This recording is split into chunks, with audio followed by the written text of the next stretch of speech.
Yo, c'est Shodan, The Faux-Fondin, ça faisait longtemps, forcément. J'ai été voir le Joker il y a quelques jours, ça fait même une bonne semaine. J'ai pas fait de review ou quoi, et je vais pas en faire. Je me questionnais tout simplement sur qui aura été le meilleur des Jokers.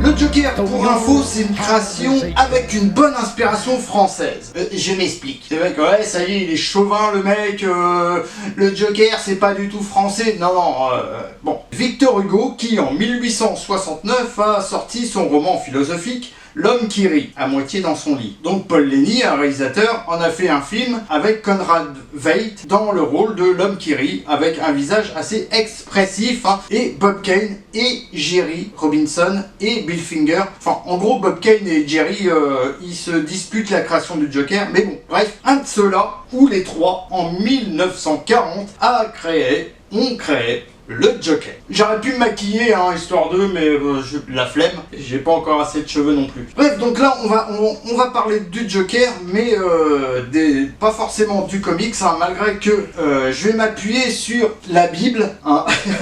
Voilà, hein, je vais m'appuyer sur la Bible. Ah, faut que je le range maintenant, avec mes conneries. Bon, vous voyez le Deadpool là? Donc, je vais revenir sur, forcément, le Joker, incarné par Jack Nicholson. La version Mark Hamill, oui, Luke Skywalker a incarné le Joker, mais seulement la voix, hein, dans la série animée 92. Et pour moi, ça reste quand même un des meilleurs, donc il mérite amplement sa place parmi les Jokers. Il y en a eu d'autres qui ont fait son doublage, hein, et en France, nous, c'est Pierre Athé, hein, qui avait ce privilège. Donc voilà, Jack Nicholson, hein, Mark Hamill, César Romero, hein, des Batman 66, hein, tout le monde s'en souviendra, Heath Ledger, hein, paix à ton âme, hein, mec, t'as été génial. On a eu Jared Leto, on va revenir dessus, on a eu Joaquin Phoenix. Ce qui nous en fait 6. Je recompte, hein, au cas où j'en aurais oublié. Nicholson, Hamill, Romero, Heath Ledger, Jared Leto et Joaquin Phoenix. Ok, on en a 6. Il y a peut-être eu d'autres, hein, je réfléchis. Ouais, non, ça vaut pas le coup. On commence par Nicholson. Alors, ouais, Nicholson, il fait du Nicholson. N'empêche que, même si le matériau de base du Joker, enfin l'histoire, est pas totalement là, il y a quand même des similitudes. Son tombage dans la cuve de Ace Chemicals, hein, qui est là où il a eu ses... C'est cicatrice, voilà.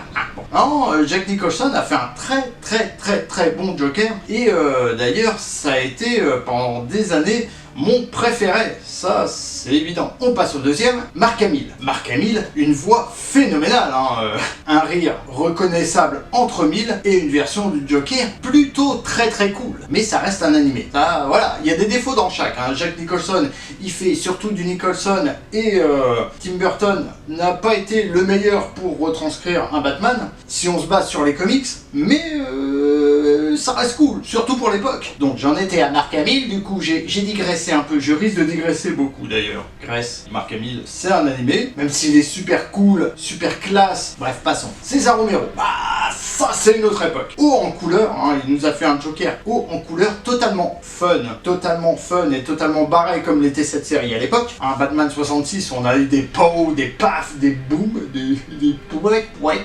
Et ça reste très cool. Je suis désolé, vous allez me voir faire ça de temps en temps parce qu'il y a un miroir en face dans lequel je peux voir mon retour vite fait. Enfin, je vois surtout que le point rouge continue de point rouger, tu vois. Donc César Romero, à part qu'il voulait pas totalement se raser la moustache, il a été très drôle. Mais on va passer dessus, on arrive à Heath Ledger. Ah, le chouchou de la foule, hein. S'il n'était pas mort, il aurait fait beaucoup moins parler de lui, ça c'est certain. Mais punaise, quelle interprétation oufissime. Il nous a fait un Joker trash, très dur en fait. Il nous a fait un Joker psychotique. Là tu sens bien qu'il peut résister à Batman, le mec. Bah là il passe directement sur les origines, et il y a même des fans théoriques qui disent est-ce qu'il a fait la Légion, est-ce qu'il a fait des trucs, et j'ai envie de dire pourquoi pas avant de devenir comique troupier, il aurait très bien pu passer quelques années sauvages dans l'armée. On va reprendre le The Killing Joke, hein, comme base, c'est-à-dire que le mec est un comique, pas reconnu à sa juste valeur, et il a quand même une femme et un enfant à naître. Donc il va devoir se manier le cul pour gagner assez d'argent. C'est là qu'il se fait recruter par une bande de vilains pas beaux pour incarner The Red Hood, donc un mec avec un casque rouge. Et donc c'est là qu'il tombe dans la cuve et enfin bon, j'explique pas trop parce que sinon ça spoil totalement le comics. Malgré qu'il soit sorti il y a super longtemps, vous devriez le lire.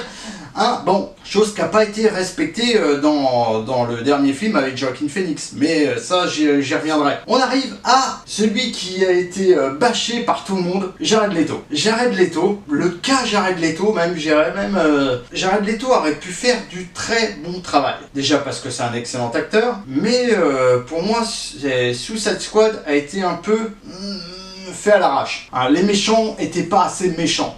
Ça se voulait tout public, alors que ça aurait été Rated R, ça aurait été plus cool. Ce qui sauve le film, c'est l'incarnation d'Harley Quinn quand même. Et Jared Leto, en Joker, s'est retrouvé au second, voire troisième, voire quatrième plan. Il apparaît 2 minutes à tout péter, pas assez pour incarner un excellent Joker. On en arrive à celui que vous attendiez, Joaquin Phoenix. Comment dire ? Le film est magnifique. Les couleurs, la direction d'acteur, tout est sublime. L'histoire est bien cool, et même excellente, mais c'est pas The Killing Joke. On est d'accord. D'ailleurs, on voulait pas forcément du Killing Joke, on voulait quelque chose de cohérent. Et la cohérence, il y en a. Est-ce que c'est le Joker de Batman pour autant ? À mon sens, non. Pour une seule chose, son âge. Je m'explique. Dans le film, il a 35-40 piges. Par là. Allez. On baisse un petit peu, mais bon, pas ouf. Et Batman, enfin Bruce Wayne, dans l'histoire, il a 15 piges tout au plus. Donc on imagine que dans une dizaine d'années, on aura un Joker de 50 balais face à un jeune de 25 piges prêt à en découdre et formé par Ra's al Ghul. Je crois pas qu'il le fasse. Je crois pas qu'il fasse l'affaire. Par contre, l'histoire permet d'imaginer l'hypothèse que le vrai Joker de Batman ait pris le Joker de Joaquin Phoenix comme exemple de base. Il le voit à la télé et il le prend pour exemple. Il essaye de décoller sa carrière et ça fait The Killing Joke. Ça c'est faisable. Néanmoins, quelle interprétation. Il est excellent de A à Z. Alors maintenant, on va mettre de côté Jared Leto qui est pas assez présent. On va mettre de côté aussi Mark Hamill parce que c'est un animé. Il nous reste les 3 monstres sacrés du Joker, Nicholson, Ledger et Phoenix. Lequel je pourrais préférer ? Ça c'est compliqué comme question. J'aime leur interprétation à tous les 3. D'ailleurs, Joaquin Phoenix est entre Ledger et Romero, niveau interprétation, et il a réussi à trouver ce subtil dosage dans le personnage qui en fait quelqu'un d'attachant, un peu psychotique mais très attachant. Même quand celui de Ledger est sorti, ma préférence allait encore à Nicholson. Avec le recul et les années et les comics en plus, je me dis que celui de Ledger était quand même foutrement bon, et celui de Joaquin Phoenix, c'est un peu entre les deux. C'est un peu entre le Nicholson qui reste haut en couleur comparé à Ledger, mais qui a son profil de gangster. Le côté Ledger qui lui est un Joker confirmé, pas un mec qui vient de découvrir qui peut tuer. Et là le Joker Phoenix, lui il commence juste à découvrir ce qu'il peut faire de ses doigts malhabiles.